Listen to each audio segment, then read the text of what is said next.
One day in April, a day 25 years ago, 13 families grieved.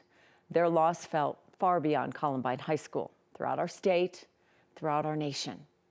13 faces, 13 names led to the changes across our country in schools and police departments.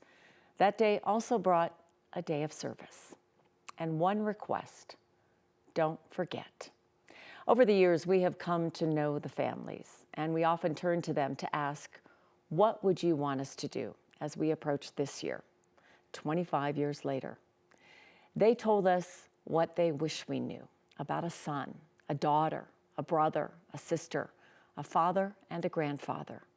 About the 13, we promise to never forget. He was the best big brother. The goal of her day was to make her friends laugh, to make somebody smile. I think it just encapsulates her essence. I want these 13 remembered for how they lived. Life lives on in the words of those blessed with the memories. They are great. They're great, and they all had Memories not of a day, not of a moment, but of many days, many moments. I wish. This is what we want to remember about them. Dawn Anna's memories These photos of life and moments of love. tell a story, not of loss, but of family. Contacted the families and asked them to send photos. I got photos from all of them. A family much bigger than the one she knew the day before she lost her daughter, Lauren. Lauren loved pinwheels. That dog's practically bigger than she is. That was a pound puppy. Boy, did she love animals. She can tell you about every one. I'm looking at Kelly here. Didn't every one of your children have little shoes like that? This is Matt Kechter with the missing teeth. Here's Danny again. That just warms my heart. And this is a favorite one of mine too, with the sock ears. John Tomlin. This is what my heart needs. This is how I need to remember them. Remember, 25 years ago, this state was tasked with the challenge. This is Corey with his grandpa. Never forget. I think she wrote on the back. His grandpa was his best friend. It is a challenge few have met with the kind of resolve found within those who lost the most. Kyle Velasquez, born on Cinco de Mayo. As we neared this day, we spoke to many of them. My name's Ashley Glatter. I'm Daryl Scott. Dawn Anna. My name is Tom Mauser. We asked them what they wanted us to know. I honestly think her legacy will outlast us. And I needed to know she was at peace. I wish that people knew just how much more he had to contribute. Within their words, we found a message, their message. Here he is with his sister, Christine. Theirs, our lives defined. That's gorgeous. Not by how they died. Isaiah, look at this little Isaiah. There is nothing that says when a life ends, This little guy. memories must suffer the same fate. Cassie with her. This is her brother, her dad, Brad. It is through the words of those who lost, Steve Kerno. where a life lives on. Look at those big blue eyes. Now that's a photo you don't see of her very often. You'll see other ones of her, but not this one. Dave, the girls talk about, his daughters talk about what a family man he is, and that's what a lot of these photos are. He's got a lap full of babies. And they will keep telling it These memories that should never be forgotten. for as long as we are able to remember. That's what I want everyone to see. My name's Ashley Glatter, and my brother John Tomlin was killed 25 years ago at Columbine. He was the best big brother, honestly. He was so kind and caring. There's just some boys that have that more sensitive and caring side, and he was definitely one of those. He would help me put together doll houses, and he bought me a Barbie Corvette, and he cut out little red stickers to put as the taillights, and just kind and caring like that. I would get the question a lot of, well, did you even understand what was going on? And you know, it's like, I saw my brother in the casket. Like, of course I understood what was going on, you know. And yeah, you're right. You're seeing your parents grieving, and a piece of them is gone for a while, you know? And you also, I felt like I had to protect my parents. So if I was crying, I was just making them more sad. So you felt like you had to be the strong one. And I've heard that from other siblings as well. It was hard when it happened, and I really got a distaste for the media. I think a lot of people around Columbine did, because it felt like a story, and that's Rightfully so. Yeah. I think the media has done a lot of things wrong. We've learned a lot in 25 years. But what is it you wish we knew about your brother? What do you wish we knew? Yeah, that's a great question. I would say his faith was very important to him and us as a family. And it affected the way that he lived his life. He lived it with kindness and chivalry, and you know, the way he treated his girlfriend, opening doors for her, and he took her to Red Lobster, and Michelle, his girlfriend, was like, well, what are you gonna get, John? And he said, I don't know, I don't really like seafood. She's like, well, why'd you bring me here? But he had heard that she loved it. And I think a lot of people could learn that from John, is just, it's the little things that matter the most. My name is Bethany Mandas, and I am the oldest sister of Daryl Scott, who was the first to die at Columbine the day of the shooting. I was only 22 when Rachel died, and she was my first loss. And our grief, yes, it was, in a lot of ways it was private, in a lot of ways it was public, you know. What I wish people knew is just who she was in a family, as a sister. Rachel was in the middle of 5, and she was sugar and spice, is what I like to say.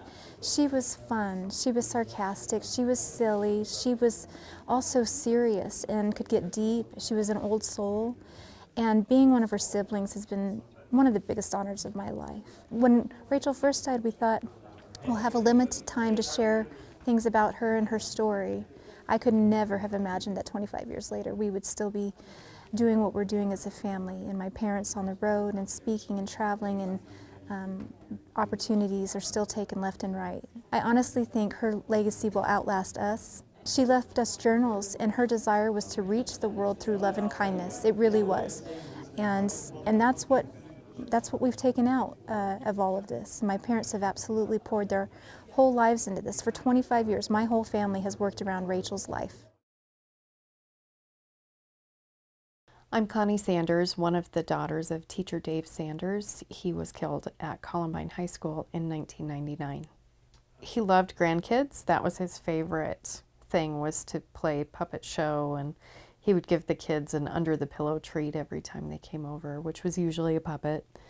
And it's hard to believe now that those grandkids have grown up and having kids of their own, and he's missing out on that. So that's hard. After it happened, we had this idea that he was in the wrong place at the wrong time, and over the years, we realized he was in the right place at the right time. He saved hundreds of students. He saw the shooters in the parking lot, and he ran into the cafeteria and jumped up on the tables and yelled for kids to get down and move out. And then he was running up the stairs and confronted the 2 shooters and was shot. And then he fell into the science room and was there for more than 3 hours with 40 students and bled to death. I wish that people knew just how much more he had to contribute and how much we miss him. And that we don't, even after 25 years, we don't get over it. We get through it. And just how much I wish he was here. I'm Daryl Scott, and my daughter Rachel was the first one to be killed at Columbine. And this is a picture of Rachel, one of our favorite pictures of her. I think it just encapsulates her essence. I mean, it's her beauty, both outward and inward. You can see the radiance in her eyes, and the tilt of her head indicating the mischievous. She was very mischievous, but never in a cruel way, always in a kind way. Rachel had a deep, deep faith that wasn't religious. It was unique. Didn't fit any denomination or any church creed. It was basically the very core of what the Bible teaches, which is do unto others as you would have them do unto you, the golden rule. She related to everyone. She didn't always agree. It didn't matter to her what they looked like, what their belief system was, what their sexual preference was, what their clothing was like. None of that mattered to her. She wrote and she said, don't look at the outward appearance. Peer deep into the living, she wrote these words, peer deep into the living soul, and you will see things that you won't see on the outside. Looking back, it seems like it only happened yesterday in some ways, and seems like 2 lifetimes ago in some ways. But we've seen a lot of good come from her life. So all of our challenges in Rachel's challenge begin with a story, and they end with a positive direction, not a negative. We don't say don't bully. We don't say don't treat people badly. It's always a focus on what we can do. To children in school today, they don't even remember Columbine. They weren't alive when it happened. So Columbine is history. Rachel's story is more present day. And for us, it's a joy to see that her life continues to impact others. My name is Bruce Beck, and I'm Lauren Townsend's stepfather. I'm Dawn Anna, Lauren Townsend's mom. For me, it's important to keep their memories alive and to promote the positiveness that's happened in the communities since April 20th, and not just to remember the 13 for what happened that day. She brightened up every room she ever walked into. She reached out to her friends. She was always there for her friends. The goal of her day was to make her friends laugh, to make somebody smile. I know one of the magazines right after the murders, one of the national magazines came out and said that Lauren was graceful on the volleyball court. And it was like, we looked at each other. See, he's already laughing. It's like, oh, wait a second. She was smart. She was sharp as a tack. She was athletic. But she was graceful on the piano. She taught herself how to play the piano. And were those hands graceful? Yes. Was she graceful in the court? No. You know, remember her for exactly who she is. Tell the world that. And don't build her up to be something she's not, because she's cool, just exactly the way she is. Goofy kid. So, she'd be your best friend. She would be your best friend. But those are the things that, 25 years later, who knows what she'd be. So you can't say Lauren would have wanted. I know what she used to want, but would she want that now? I don't know. And I can actually, when I say that, I can feel my heart ache, because I don't know. And I find myself turning and wanting to ask her. I still do that. Sometimes I hear the back door close. Kid you not, is it Lauren? And they all had beautiful lives. They all had beautiful lives before that day. And I want these 13 remembered for how they lived, not for how they died. And I want these children celebrated. My name is Dfliming, and my daughter Kelly was one of the students at Columbine that lost her life, and she was 16 years old. I felt a little nudge from Kelly that this would be a great time. It's hard to even wrap my mind around the fact it's been 25 years since we last saw her and since I last hugged her. And I'll go ahead and read the story that I've been handing out to people over these last 24 years, and it's called The Gift of an Angel. Even as I write these words, it still doesn't seem possible. It's because of Kelly's death that I happened to find myself at Columbine High School the week before Christmas 2000. Construction had begun on the new Hope Columbine Memorial Library at the school. I suddenly found myself gazing up at the windows where the old library had been. I began talking to Kelly and praying to God that she was truly happy and at peace. Almost immediately, a movement caught my eye, and I realized that there was a figure moving across the window of the old library. I knew instantly I was looking at an angel. There wasn't a doubt in my mind. She was so clear to me. She was elegant, and she was gliding or floating across the front of the building. I was elated, overjoyed, and very thankful. And this is a photo of the image going across the front of the building that I was able to capture. It all happened so fast, and I was just in amazement on a little Kodak Instamatic camera. Kelly was there nudging us all along. I truly believe she let us know when it was our time to quit concentrating on her death and celebrate her life. And I knew from the get-go I needed to know she was okay, and I needed to know she was at peace. And she didn't waste any time in sending me some little signs. It was just such a blessing for her and God to send me such a special gift. I'm Rick Townsen, and my daughter Lauren died in the Columbine library when that tragedy happened. And I think that there's some truth to the saying that time heals all wounds, but it doesn't make the pain go away. It just makes it so it's less visible. After Lauren died and it was in the news, there was a lot of, and for all the victims, there's a lot of things that hit on the highlights of their life, their accomplishments, but it doesn't hit on the personality that's behind all those. So, Lauren was one that had a great sense of humor. She didn't get my sense of humor, but she had a great sense of humor, and she was just a teenage girl. I mean, underneath it all, she was a teenage girl.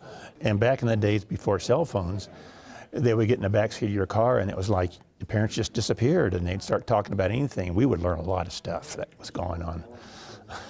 She could be forgetful. She got that from me. And she was very kind and considerate, and she accepting of others. So she had all that stuff going for her. She had a great future. But I choose to remember the way that she was then, and there's always the potential that those kids have that they never got to experience, and we never got to experience it either. We'd never know the answer, so that's one of the things I don't dwell on. I just think on how she was. I'm Sean Graves. I was shot April 20th, 1999. I was 15 years old, shot 6 times, paralyzed from the waist down with the T-12 incomplete. I was shot just outside the building, outside the Commons with Dan Robaugh and Lance Kirkland.